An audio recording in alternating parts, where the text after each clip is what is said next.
Bab 020. Bim. Panggilan macam apa itu? Protes Bima cepat. Itu kan nama kamu. Ujar Elena membela diri. Memangnya harus dengan panggilan apa lagi Elena memanggilnya? Mendengar hal itu, Bima mendengus sebal dan mendekatkan wajahnya ke wajah Elena. Ganti. Desis Bima dengan suara rendah namun syarat akan ancaman. Elena segera menghalau wajah Bima dengan tangan kanannya karena gugup. Pria ini benar-benar akan membuat Elena mati muda karena serangan jantung. Apaan sih, Bin? Jangan nakutin aku gitu dong. Elena sebisa mungkin menghindari tatapan elang Bima yang seolah ingin mencabiknya tanpa ampun.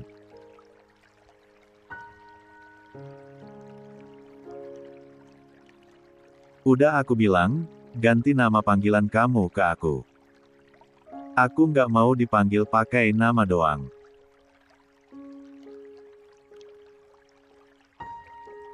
Geram Bima menahan kesal. Terus aku harus panggil apa? Sungut Elena putus asa.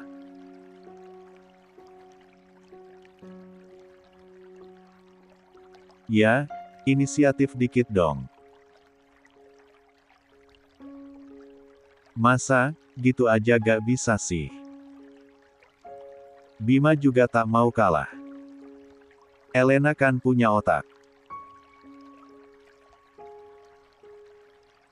Harusnya dipakai sedikit untuk memberi suami tercintanya nama panggilan yang mesra. Aku gak tahu, Bim. Sekali lagi kamu panggil aku, Bam Bim lagi, kita akan melakukan hal kayak semalam di sini sekarang juga. Ancam Bima dengan seringai liciknya. Nggak mau. Aku minta ampun. Mohon Elena cepat.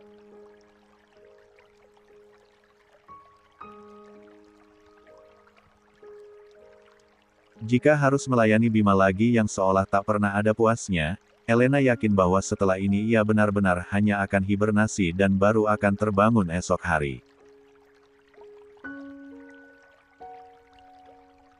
128.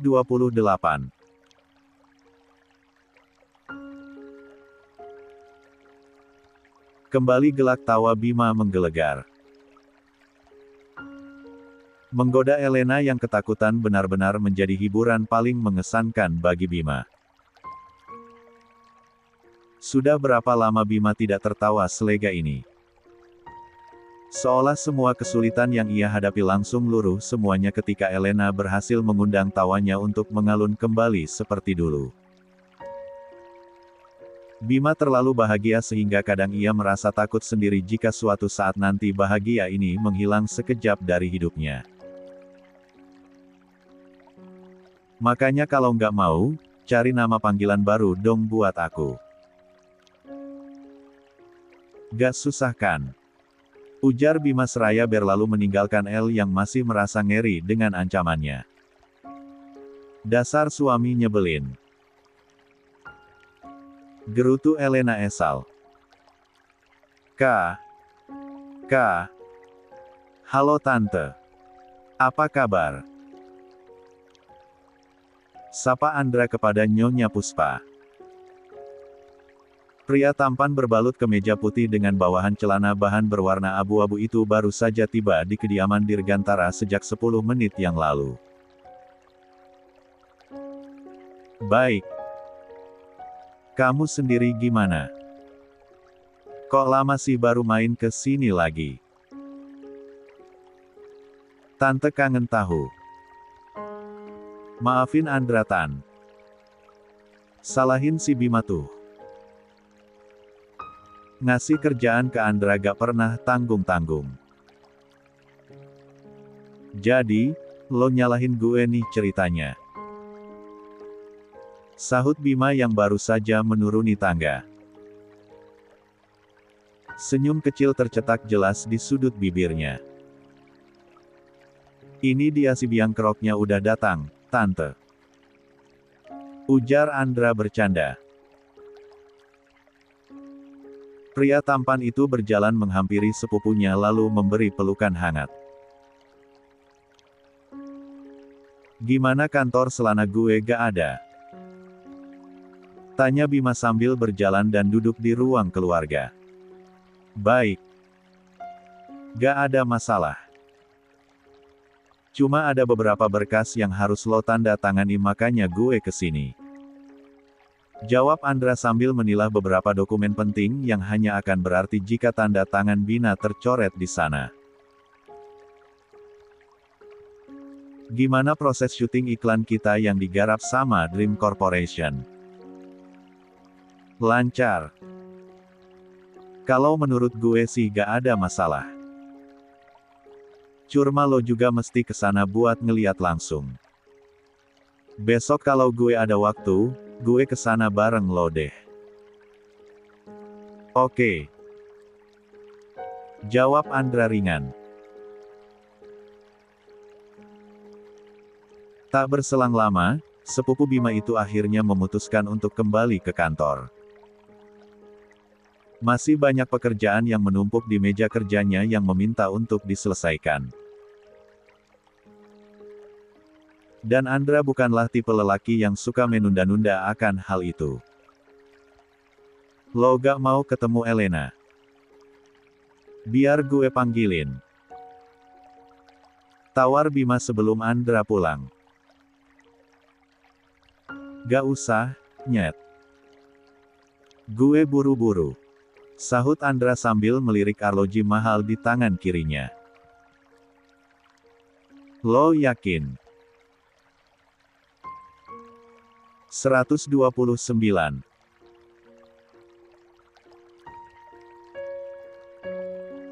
Lo nggak cemburu lagi ama gue? Tanya Andra sambil menaikkan sebelah alisnya. Bima terlihat jauh lebih kalem dalam menghadapinya saat ini.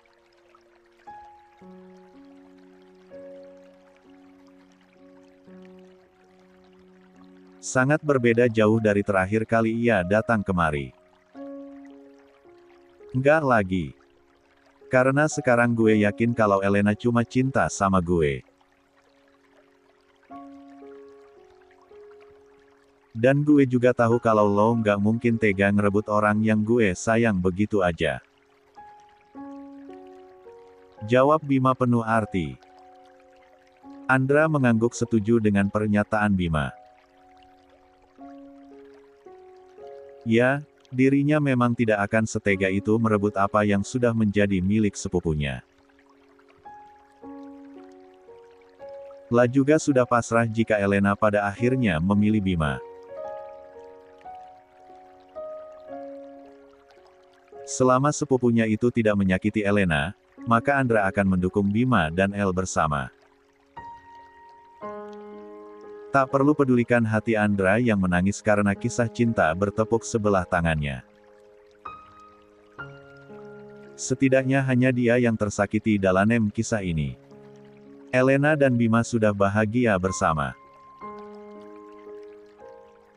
Memang sudah saatnya bagi Andra untuk melepas Elena sepenuhnya. Mengusir perempuan manis itu dari relung hatinya dan berusaha mencari pemilik baru yang siap bertahta lagi di dalam sana. Lo mesti ingat, Bim. Elena gadis yang baik. Lo nggak boleh sia-siain ia. Karena sekali lo nyakitin dia, gue yang bakal ngerebut dia dan nggak bakal gue balikin lagi. Lia, gue janji. Jawab Bima seraya tertawa. Tangannya melambai pada mobil Andra yang sudah keluar dari gerbang rumahnya. Bima menghembuskan napas lega. Yang dikatakan Andra benar. Dirinya tak boleh menyia-nyiakan Elena. Lah sama sekali tak berhak menyakiti perempuan manis itu. Mungkin mulai sekarang ia harus berpikir bagaimana caranya agar Elena menjadi cinta mati padanya dan tak akan meninggalkan Bima meski suatu saat nanti El tahu bahwa suaminya memiliki dua kepribadian berbeda dalam satu tubuh. Tapi kapan? Kapan keberanian Bima dalam mengatakan hal itu akan muncul? Di sisi lain, ia tidak mau menyembunyikan apa-apa lagi kepada El. Tidak setelah semua yang sudah mereka lalui selama ini. Namun, di sisi yang lain, rasa takut kehilangannya jauh lebih besar dari apapun. Belum pernah Bima segila ini dalam mencintai wanita. Apapun akan Bima lakukan demi memerangkap Elena selamanya dalam hidupnya.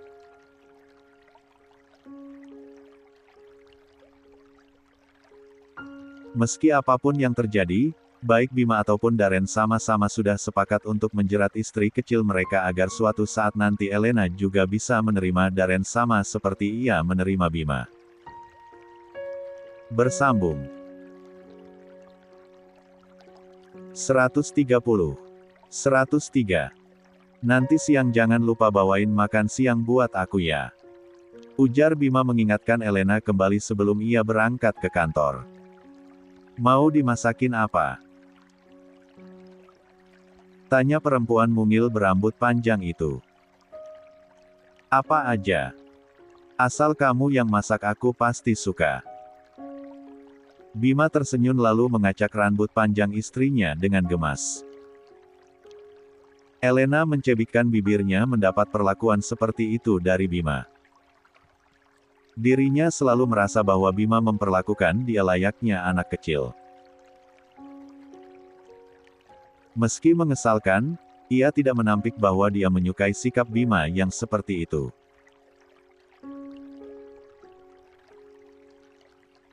Lah kemudian melambaikan tangannya, melepas kepergian sang suami dan baru masuk ke dalam rumah kembali setelah mobil Bima sudah keluar dari gerbang utama. Dan disinilah dia sekarang.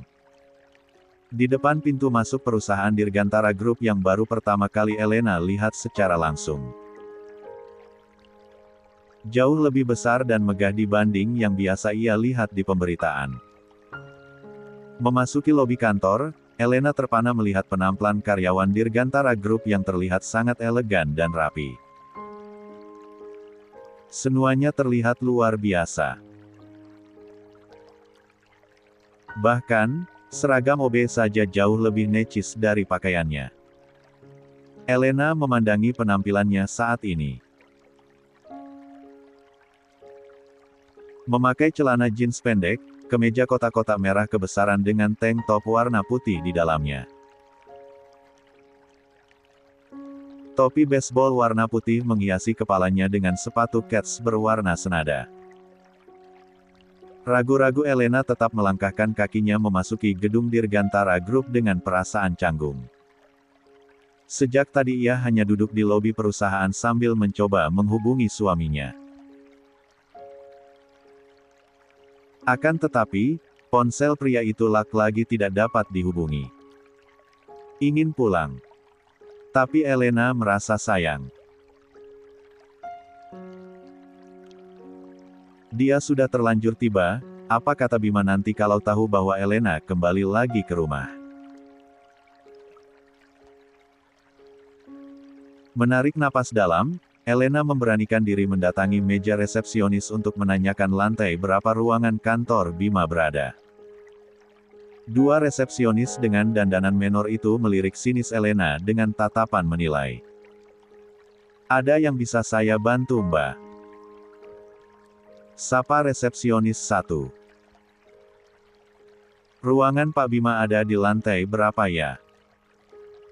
Saya mau ketemu sama beliau. Balas Elena sambil tersenyum. Sudah ada janji. Resepsionis 2 menyahut dengan sinis. Belum sih. Tapi tadi pagi dia bilang saya boleh ke sini siang ini. Oh ya. Haruskah kami percaya? Bertambah lagi gadis remaja yang mengaku kenal dengan Pak Bima. Kalau begitu, Anda harus buat janji dulu dengan sekretaris beliau sebelum bisa bertemu. Resepsionis satu kembali menimpali. Maaf, saya gak punya nomor ponsel Kak Okta. Bisa tolong hubungkan saja dengan Pak Bima langsung. Bilang kalau Elena sudah datang. Ucap Elena masih mencoba ramah meski dalam hatinya ia sudah ingin mencabik abis dua. 131. Resepsionis menyebalkan itu. Maaf ya Mbak. Pak Bimanya lagi sibuk. Gak bisa ditemui sekarang. Resepsionis 2 berkata dengan suara yang agak tinggi.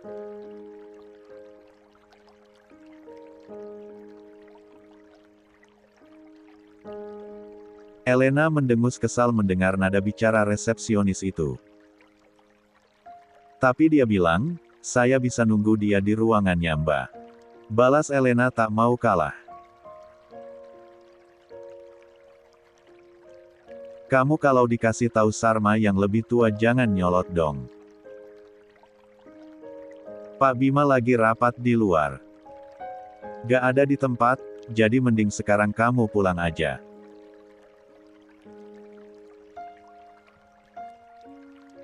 Saya mau tunggu di ruangannya aja, Mbak.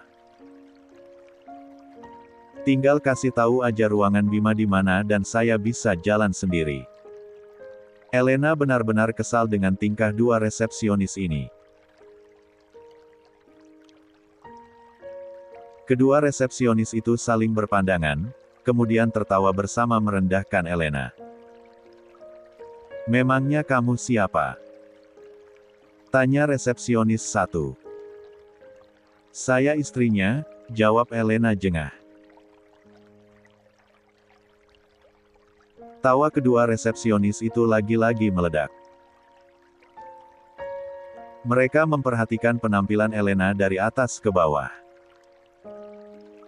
Memang banyak gadis remaja seumuran perempuan di hadapannya yang sering kemari dan mengaku teman dekat Bima, namun baru kali ini mereka mendengar hal sekonyol ini. Apa tadi katanya? Istri. Tidak mungkin. Model sekelas Karina Munaf saja tereliminasi sebagai calon istri, apalagi bocah belum cukup umur seperti ini. Maaf ya Dek. Kalau mau halu jangan ketinggian. Melana mungkin istri Pak Bima bocah TK macam kamu. Resepsionis 2 menghapus sedikit air mata yang keluar di ujung matanya karena terlalu kencang tertawa. Saya serius Mbak. Saya istrinya Pak Bima, Elena Anastasia. Kalau nggak percaya, kalian bisa konfirmasi langsung ke Pak Bima, ucap Elena serius menantang. Sudah Mbak. Mending Anda keluar sekarang, atau saya panggil keamanan untuk menyeret Mbak keluar. Tegas resepsionis 1 yang masih enggan untuk percaya. Akting anak ini benar-benar luar biasa. Elena memutar bola matanya malas. Kenapa tidak ada satupun orang baru yang ia temui mau percaya bahwa dia adalah istri Bima? Memangnya omongan Elena kurang meyakinkan atau bagaimana? Mending kalian kasih tahu aja ruangan Bima ada di mana dan urusan kita selesai. Saya gak mau berdebat lama-lama sama kalian. Geram Elena menahan kesal yang sudah mencapai ubun-ubun.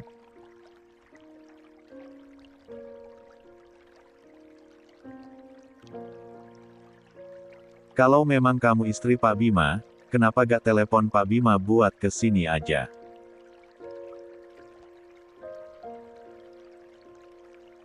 Suruh dia jemput kamu ke bawah sini. Resepsionis 2 menyeringai menantang. Elena kembali mendengus sebal. Dikeluarkannya ponsel yang tadi sudah dimasukkan ke dalam saku celana, lalu menekan nomor Bima.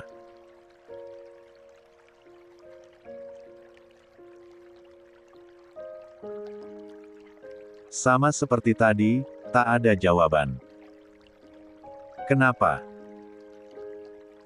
Jangan bilang Pak Bima gak ngangkat teleponnya. Cibir resepsionis 2 lagi. Mustahil Pak Bima angkat. Kami saja tidak pernah tahu nomor ponsel pribadinya, apalagi kamu. 132. Nomornya memang lagi gak aktif. Sungut Elena kesal.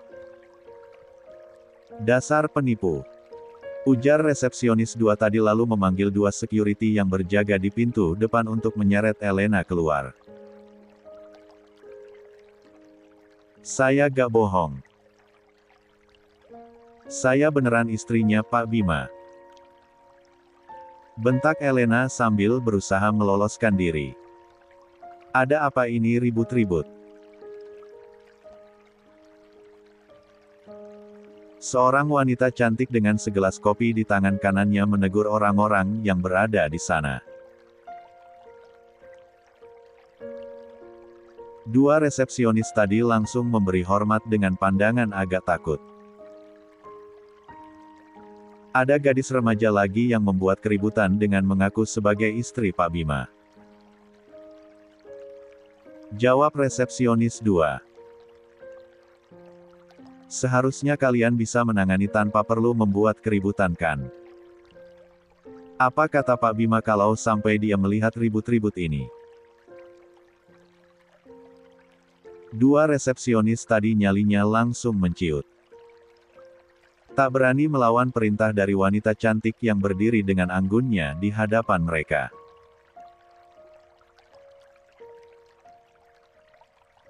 Alis wanita cantik itu mengernyit lalu memerintahkan 2 security yang menegang Elena untuk melepaskannya. Lah kemudian ragu-ragu mendekati El dan merasa sangat kaget saat mengenali wajah manis itu. Itu adalah wajah perempuan yang berhasil memporak-porandakan hati atasannya hingga dinding es yang selama ini menjulang tinggi perlahan mencair.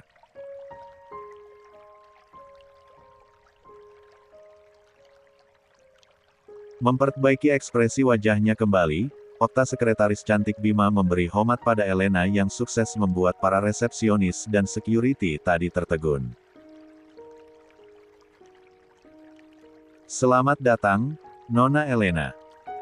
Maafkan atas perlakuan pegawai di sini yang sudah tidak sopan memperlakukan Anda. Ucap Okta dengan perasaan sangat bersalah. Tidak apa-apa. Kak Okta gak usah minta maaf. Ujar Elena tersenyum. Okta kemudian mendesis galak pada resepsionis dan security tadi. Apa yang kalian lakukan? Cepat minta maaf pada Nona Elena. Maafkan kami. Kami benar-benar tidak tahu. Ucap salah satu resepsionis mewakili. Tidak tahu kalian bilang. Bukannya tadi sudah kukatakan aku ini siapa? Kalian saja yang tidak percayaan. Nggak apa-apa. Bukan masalah besar. Kata Elena yang sama sekali bertentangan dengan isi hati yang sebenarnya. Sayang. Udah di sini. Kok gak kabarin aku? Tanya Bima sambil melangkah cepat menghampiri istri kecilnya. Sam mengikut di belakang dan berhenti di samping Okta.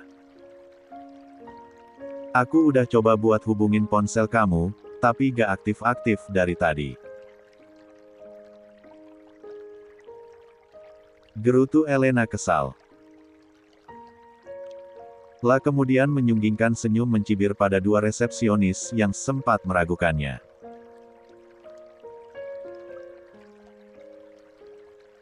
Bagaimana? Sudah percaya kalau aku ini istri bos kalian? 133. Kedua resepsionis itu semakin tertunduk. Apa yang sudah mereka lakukan? Jika Bima Dirgantara tahu, maka habislah riwayat mereka. Maaf, Yang. Baterai HP aku mati, kata Bima dengan menyesal. La memperlihatkan pada ponselnya yang sudah benar-benar tidak bisa dinyalakan lagi. Aku udah bawain makan siang buat kamu nih. Elena memamerkan tas makanan yang ia bawa sambil tersenyum senang. Kenapa gak langsung ke ruangan aku aja? Kamu gak bilang, ruangan kamu ada di mana? Kamu kan bisa tanya sama resepsionis. Meneguk ludahnya kasar, kedua resepsionis tadi benar-benar merasa bahwa karirnya akan berhenti di sini. Begitupun dengan dua security tadi.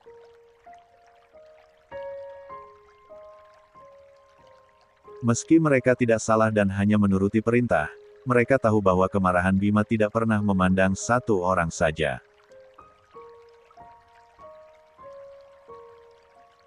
Semua yang terlibat harus terkena imbasnya, tidak peduli apakah mereka terlibat secara sengaja atau tidak. Aku baru mau nanya ke mereka, tapi Kak Okta keburu datang. Lia kan Kak? Elena melirik Okta meminta pembenaran. Jangan sampai Bima tahu yang sebenarnya atau akan ada lagi orang yang kehilangan pekerjaan hanya karena dirinya. Iya Pak. Jawab Okta terbata. Resepsionis itu boleh bernapas lega sekarang. Betapa baik hatinya Nyonya Bima Dirgantara dengan tidak mengadukan mereka pada bos dingin mereka. Benar-benar manusia berhati malaikat. Kalau gitu, bareng aja yuk naiknya. Ajak Bima yang sekarang sudah menyeret Elena menuju lift eksekutif. Okta dan Sam mengekor di belakang mereka. Ketika memasuki lift, Bima menahan langkah Sam dan Okta yang juga ingin ikut masuk. Stop. Kalian naik lift berikutnya. Perintah Bima tanpa tersenyum. Rahang Sam dan Okta hampir saja menyentuh lantai. Apa-apaan Bima Dirgantara itu? Ruangan yang tersisa di dalam benda kotak itu masih banyak. Bahkan 8 orang pun masih muat. Dasar bos menyebalkan. Kok, mereka gak ikut kita? Tanya Elena ketika lift bergerak naik ke lantai 20. Mereka bisa naik lift yang lain. Buat apa? Di sini juga masih muat kok. Bima menarik napas dalam sambil menutup mata. Sifat pembangkang Elena kumat lagi. Dengan cepat ia mengurung tubuh mungil Elena ke sudut lift dan mendekatkan hidungnya ke ceruk leher istri kecilnya. Jangan banyak membantah atau kamu mau kita melakukan itu, di sini. Mendengar hal itu, refleks Elena menginjak kaki Bima sekeras mungkin sehingga pria dewasa itu memekik kesakitan karena ulahnya. 134. Gila ya. Kamu mau kita jadi tontonan orang-orang lewat CCTV? Dengus Elena galak. Bima tertawa mendengar kekhawatiran Elena yang berlebih. Ayolah. Lah juga tidak segila itu. Semua yang tadi dia katakan hanyalah candaan. Gak apa-apa. Memberi hiburan gratis untuk orang kesepian juga pahala sayang. Lanjut Bima menggoda. Elena melemparkan tatapan horor pada Bima. Batu mana batu?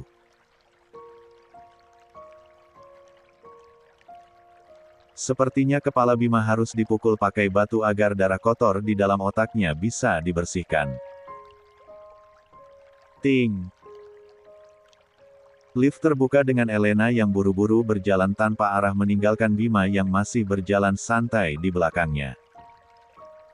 Mau kemana sayang? Ruangan aku di sebelah kiri, bukan di sana. Teriak Bima sambil tertawa ketika Elena berjalan mengarah ke ruang rapat. Perempuan manis itu lagi-lagi mendengus sebal lalu memutar badan berbalik ke arah sebaliknya. Bima hanya tertawa lagi dan lagi melihat tingkah lucu Elena yang sedang merajuk.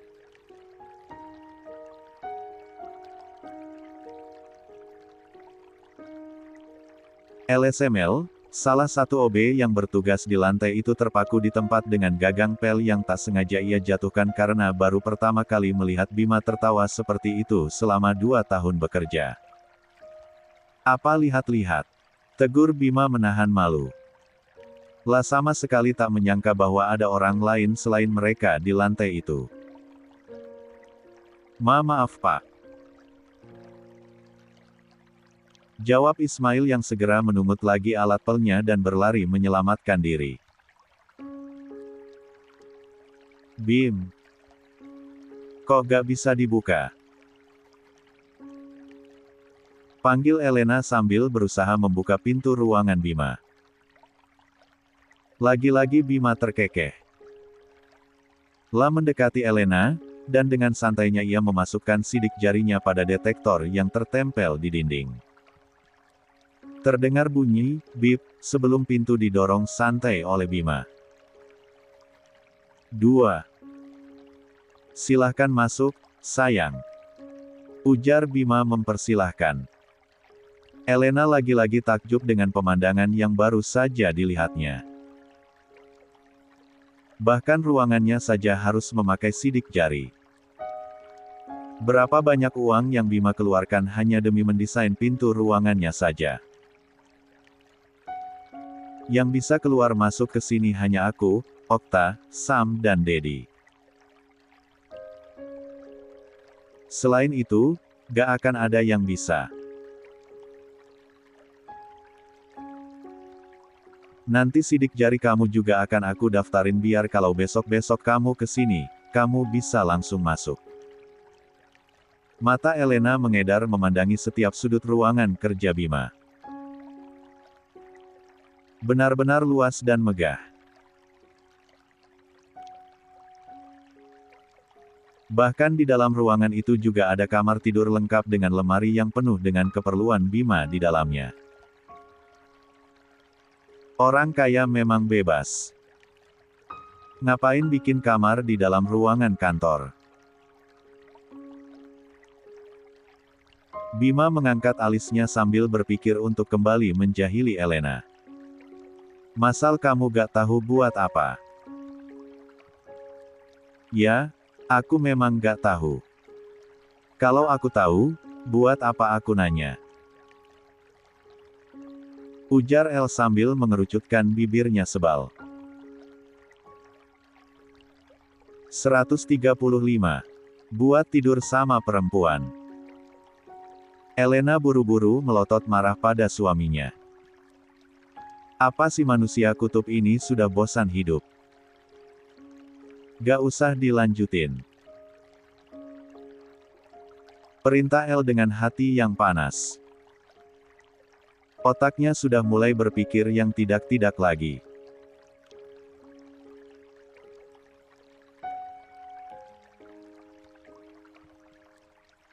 Entah sudah berapa banyak wanita yang sudah Bima bawa kemari untuk tidur bersama.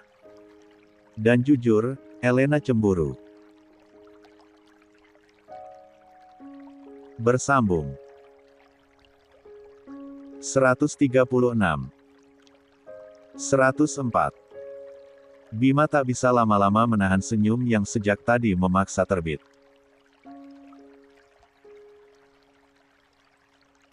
Menjahili Elena benar-benar sangat efektif untuk menghilangkan suntuk karena pekerjaan kantor yang menumpuk. Sering-sering saja Birma melakukannya.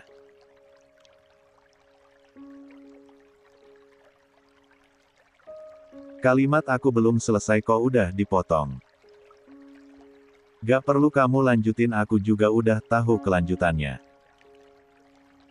Elena masih saja merasa sangat kesal karena ucapan Bima.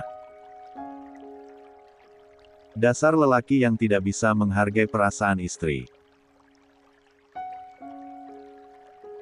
Bima yang tengah bersandar di ujung meja dengan tangan terlipat langsung kembali tertawa. Ekspresi Elena ketika sedang cemburu membuat Bima tidak lagi ingin memakan makanan yang Elena bawa melainkan dirinya. Tadi itu aku cuma bercanda. Maksud aku kamar itu aku sediain buat tidur sama perempuan yang aku cintai. Ucap Bima terus terang. Sudah cukup untuk hari ini memancing emosi Elena. Gak usah banyak alasan. Bima mendekati Elena. Bergabung duduk di sofa sambil memeluk istrinya dari belakang. Dagunya ia sandarkan pada bahu gadis manis itu. Yang dipeluk hanya diam saja.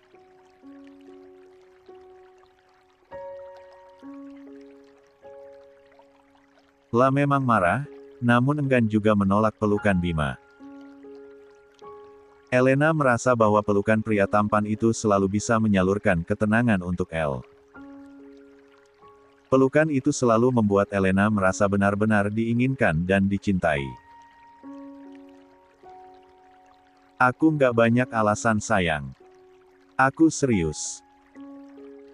Belum pernah ada wanita yang tidur di ruangan ini. Kamar itu aku buat untuk aku istirahat kalau lagi lembur di kantor. Elena membalik badannya secara tiba-tiba menghadap Bima. Matanya memandang lekat pada wajah tampan Bima meminta kepastian dari manik elang pria itu. Kamu nggak bohong kan? Aku gak pernah bohong sama kamu, sayang.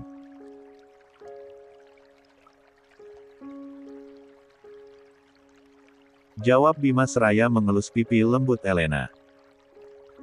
Kecuali tentang keberadaan Darren. Maaf aku belum bisa jujur tentang yang satu itu. Elena memukul lengan Bima berkali-kali. Membuat pria tampan itu meringis pura-pura karena pukulan Elena yang sebenarnya tidak terasa apa-apa di tubuh Bima. Kenapa sih? Kok mukul aku? Sakit sayang. Elena kembali memukul Bima. Ekspresi bohong pria itu benar-benar menyebalkan. Kok kamu suka banget ngerjain aku? Bima jahat. Cebik Elena kesal. Kap. Satu ciuman ringan mendarat pada bibir mungil Elena. Mata gadis itu terbelalak, otaknya terlalu lamban memproses apa yang baru saja terjadi. Meski ini bukan pertama kali, namun tetap saja Elena belum terbiasa sama sekali. 137. Sudah kubilang jangan panggil nama kan sayang. Peringat Bima tajam. Maaf. Cicit Elena pelan. Panggil aku dengan panggilan mesra dong.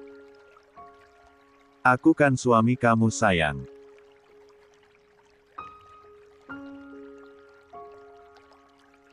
Mata elang itu mencoba menggoda Elena.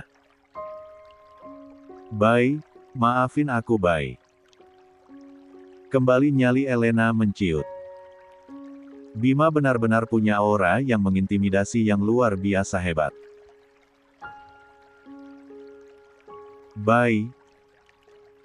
Alis Bima mengkerut. Lia, Hubi. Itu nama panggilan mesra aku ke kamu. Jawab Elena asal. Nama panggilan itu baru saja terlintas di kepalanya secara tiba-tiba. Pria itu tampak berpikir keras sembari mengelus dagunya. Bagus juga. Aku suka. Ujarnya dengan senang hati. Terima kasih, Bima langsung memajukan tubuhnya dan memaksa tubuh Elena terpundur hingga bersandar di pinggiran sofa. Kamu mau apa? Cicit Elena pelan.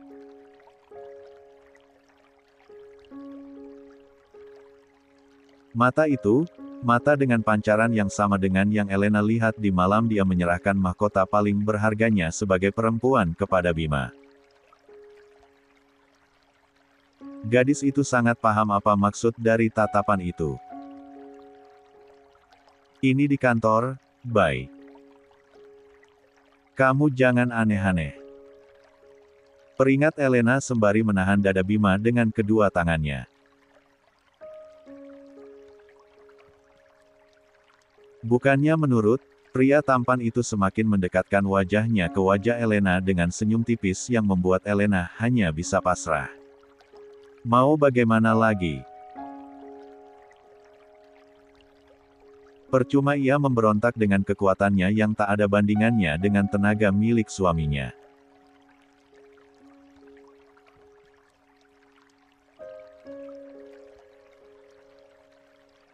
Apalagi, di dalam ruangan ini, ia tak bisa berlari kemanapun.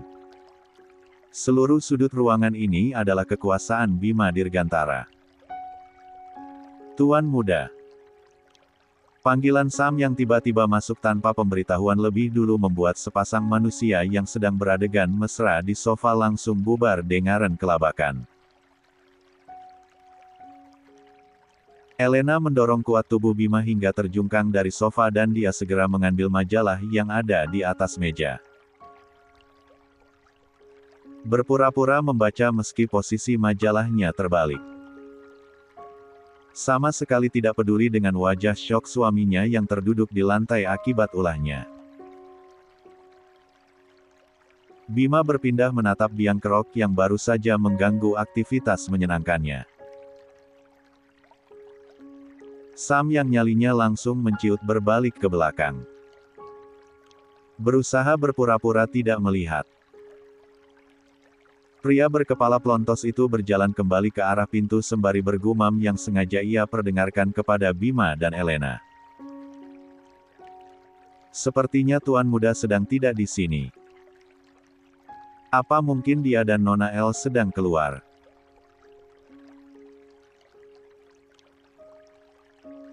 Sam menutup pintu kembali dengan wajah memerah menahan malu sekaligus rasa bersalah. Bunuh aku saja Tuan Muda.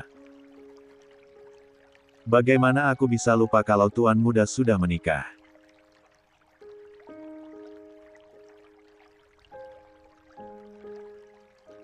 Setelah Sam keluar, Bima menatap tajam pada wajah istrinya yang tampak memerah menahan malu. Baru saja ia 138. Ingin bersuara, gadis itu sudah lebih dulu memaki dengan kesalnya sambil membanting majalah tadi ke atas meja. Ini semua gara-gara kamu. Bima melotot. Apa-apaan bocah tengil ini? Mentang-mentang Bima sudah memberinya hati, tingkahnya semakin menjadi. Level pembangkangnya sepertinya naik 2 level dibanding dulu. Kamu berani ngomelin suami kamu sendiri. Geram Bima sembari berdiri. La berkacak pinggang di depan Elena yang sedang melipat kedua tangannya dengan tampang merengut. Gadis itu melirik sinis Bima tak kalah seramnya. Memangnya hanya pria ini saja yang boleh bertindak sesukanya. Elena juga berhak marah karena ini memang kesalahan Bima. Mau ditaruh di mana wajah Elena setelah ini?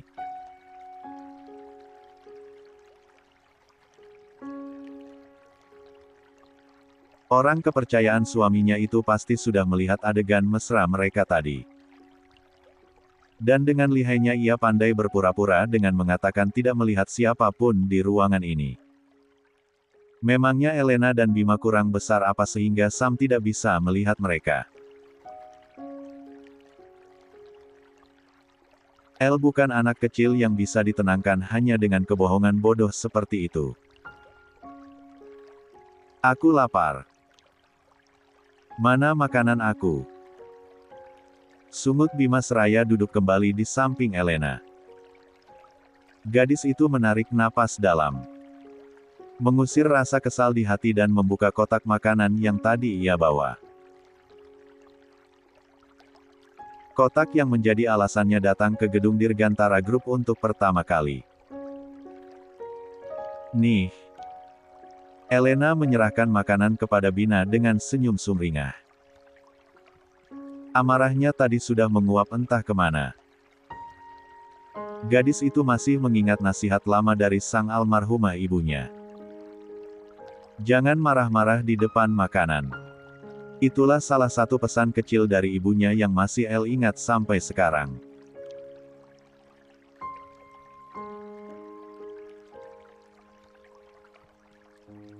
Alasannya sederhana, kata Ibu Elena, marah di saat makan adalah salah satu bentuk kita tidak mensyukuri nikmat yang sudah Tuhan beri. Padahal di luar sana, masih ada orang yang dengan hanya menemukan segumpal nasi di tong sampah saja sudah sangat bersukacita.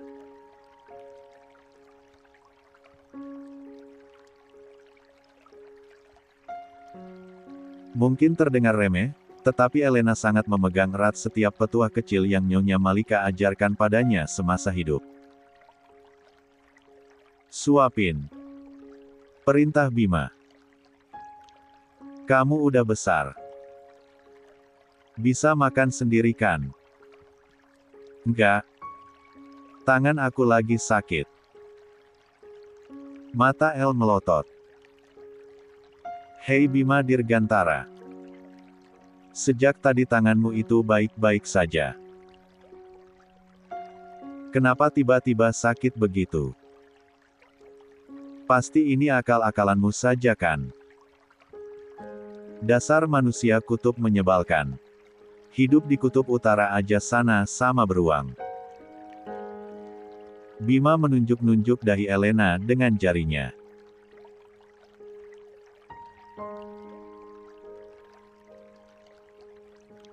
La tahu bahwa bocah tengilnya pasti sedang mengumpat yang tidak baik tentang dirinya di dalam otak kecil itu. Lagi mikirin apa hah? Lagi nyumpahin aku ya? Dek. Dari mana pria ini tahu kalau aku lagi nyumpahin dia? 139. Enggak kok. Siapa yang nyumpahin kamu? Mata Bima memicing, memandang lekat wajah Elena yang berusaha menghindari tatapan matanya. Menurut ilmu psikologi, orang berbohong tidak akan berani menatap mata lawan bicaranya dan juga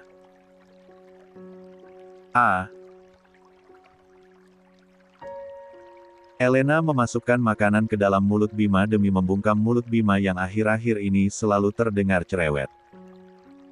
Pria itu tersenyum. Mengunyah makanannya dengan sukacita dan melepas topi Elena dari kepala bocah tengil itu lalu memakainya. Tangan El terulur ingin merebut kembali topinya, Tetapi ketika melihat senyum yang tercipta di wajah tampan Bima, niatnya urung. Ya Tuhan! Bagaimana bisa kau memberi Elena suami yang begitu tampan? Bahkan dewa Yunani saja pasti kalah. Ha! Elena ingin menggigit gemas pipi pria itu. Kenapa? Aku ganteng. Tanpa sadar kepala Elena mengangguk setuju. Membuat Bima kembali tergelak karena sikap istrinya yang terlalu jujur. Tak berselang lama, pintu ruangan Bima kembali terbuka dan menampilkan sosok Okta di sana. Selamat siang Pak. Selamat siang Nona Elena. Bima hanya diam. Sama sekali tidak menghiraukan sapaan dari Okta dan hanya fokus mengunyah makanan yang disuapi Elena. Istri kecilnya itu melotot tajam memperingatinya. Setidaknya anggukkan kepalamu, Bima. Begitu sorot mata Elena yang dapat Bima terjemahkan. Siang, Kak. Tak tahan dengan sikap angkuh suaminya, Elena yang menjawab mewakili. Saya kemari hanya ingin mengingatkan kalau 15 menit lagi rapat akan dimulai. Ucap Okta memberitahu. Jawab Bima singkat.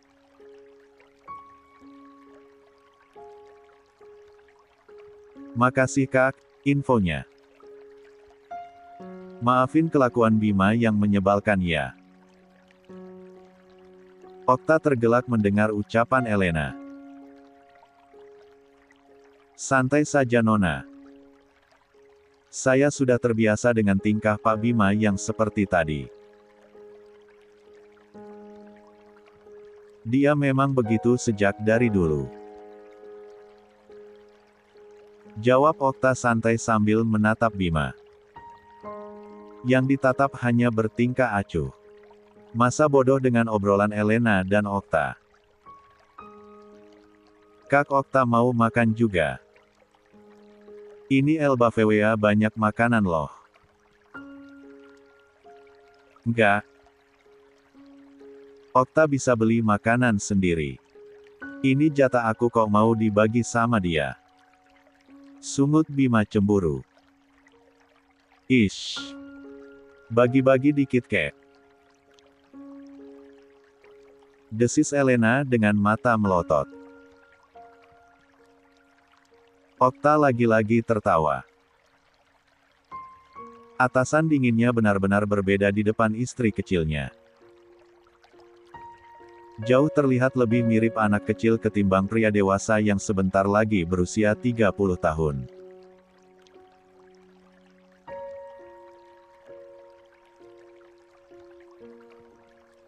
Okta bahkan ragu bahwa yang di depannya kini adalah Bima Dirgantara yang asli atau kembarannya.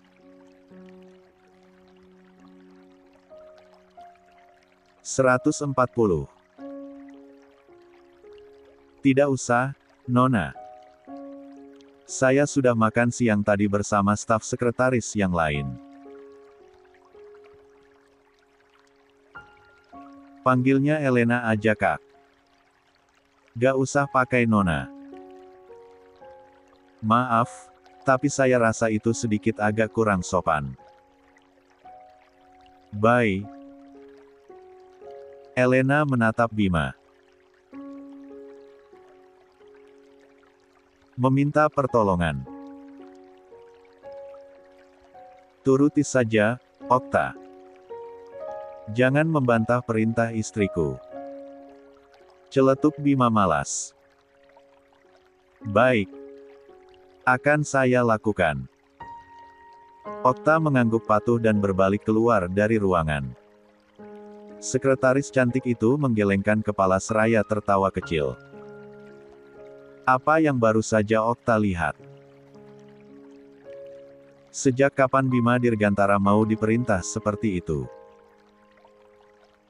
Ternyata masih ada juga yang bisa menundukkan pria sedingin dia.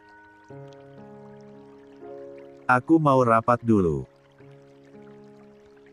Kamu mau pulang sekarang, atau nungguin aku? Aku pulang aja deh. Ada Kak Pandu kok yang bisa nganter. Kamu yakin gak mau nungguin aku aja? Enggak ah. Aku juga ada janji mau ke rumah Sanum. Sanum.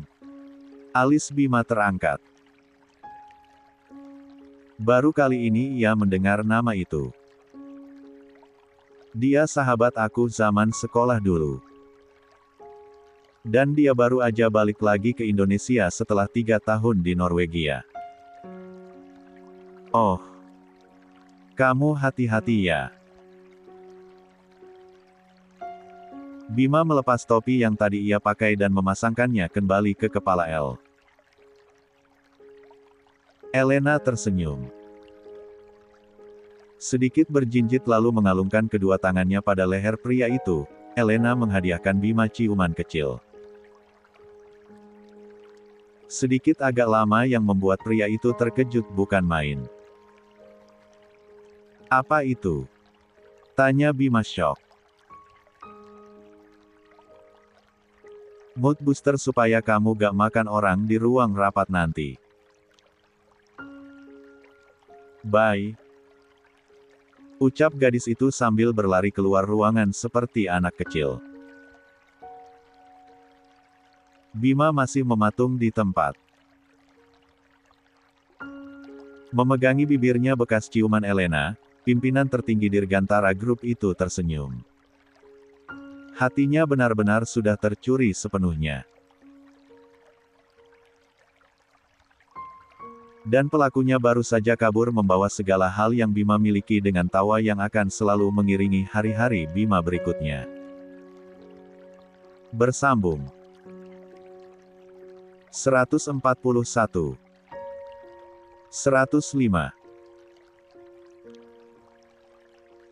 Keluar dari gedung Dirgantara Group, resepsionis dan security yang tadi sempat menyinggung Elena mendadak menjadi ramah, sopan dan sangat bersahaja. Seperti mereka baru bertemu presiden saja. Mereka bahkan mengawal El sampai pintu depan, menunggu bersama sampai jemputan Elena datang. El tersenyum canggung. Sudah beberapa kali ia menyuruh dua resepsionis itu kembali ke meja mereka, namun keduanya menolak halus. Berkata bahwa ini adalah bentuk permohonan maaf dan penyesalan mereka. Berusaha menjilat sebanyak mungkin di hadapan Elena berharap agar bisa akrab dengan istri pimpinan mereka itu. Gadis manis itu mendesah malas. Mendengar ucapan panjang lebar mereka yang sama sekali tidak ingin Elena dengar.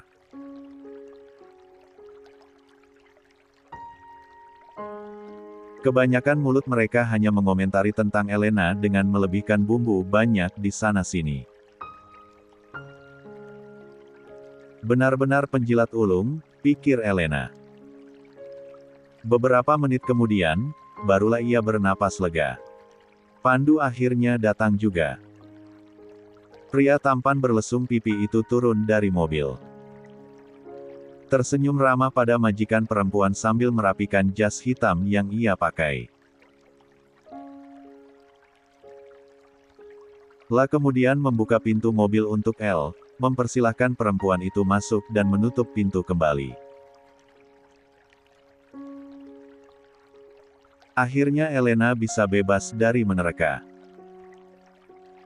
Langsung ke tempat tujuan Nona. Tanya Pandu ramah.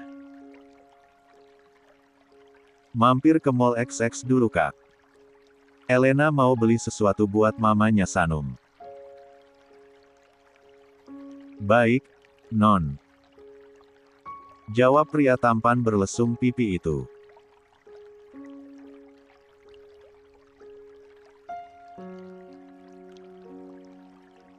Memasuki Mall XX, Pandu tak pernah melepaskan pandangannya dari gadis manis yang sedang membeli cake di salah satu toko bakery ternama di sana.